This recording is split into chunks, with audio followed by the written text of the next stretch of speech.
কাঁচা আমের চাটনি খেতে খুব ভালো লাগে। আজকে তাই একদম সরল সিধা মানে দিদা ঠাম্মা যেমন বানাতো, জাস্ট সর্ষা ফোড়ন দিয়ে আমের চাটনি, আর কিচ্ছু না। দিদা অ্যাকচুয়ালি গুড় দিয়ে বানাতে বেশি ভালোবাসতেন, বাট এই বাড়িতে এসে দেখি মা সাদা চাটনি বানায় চিনি দিয়ে, দারুণ হয় খেতে। তাই আজকে ঝালমুড়িতে আপনাদের স্বাগত আছে। কি নিয়ে? কাঁচা আমের চাটনি নিয়ে। চলুন চট করে দেখে নিই। এই 3টে কাঁচা আম নিয়েছিলাম, বেশ টক ছিল, লম্বা লম্বা করে কেটে নিয়েছি। ইভেন একটার তো আঠি এতটাই শক্ত ছিল যে আমি কেটে উঠতে পারিনি। তো সরষের তেল গরম করে তাতে একটা শুকনো লঙ্কা আর 1/2 টিস্পুন মতন সর্ষে দানা দিয়ে ফোড়ন দিয়েছি।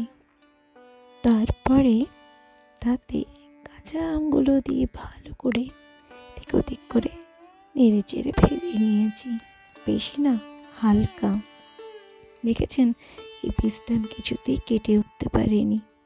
কাঁচি দিয়েও ট্রাই করেছি, বাট হয়নি।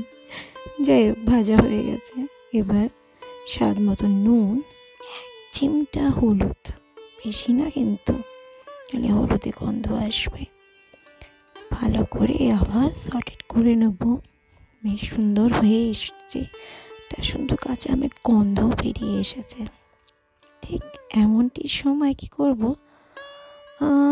যতটা পরিমাণ আমের চাটনি রাখবো, মানে ঝোল ঝোল ব্যাপারটা কিন্তু মাখা মাখা হবে না, সেই পরিমাণ মতন গরম জল আমি এখানে প্রায় 2 কাপের মতন দিয়েছি আর ঢেকে দিয়েছি। দারুণ হবে খেতে। দেখুন সুন্দর ফুটে উঠেছে। এবার স্বাদ বুঝে চিনি বা গুড় এটাতে দিয়ে নিতে পারেন। চিনি বেশি দিতে হয়েছে কারণ আমগুলো বড্ড টক ছিল, বাট কী করা যাবে, চাটনি খেতে তো ভালোবাসি। তো চটপট আমের চাটনি রেডি।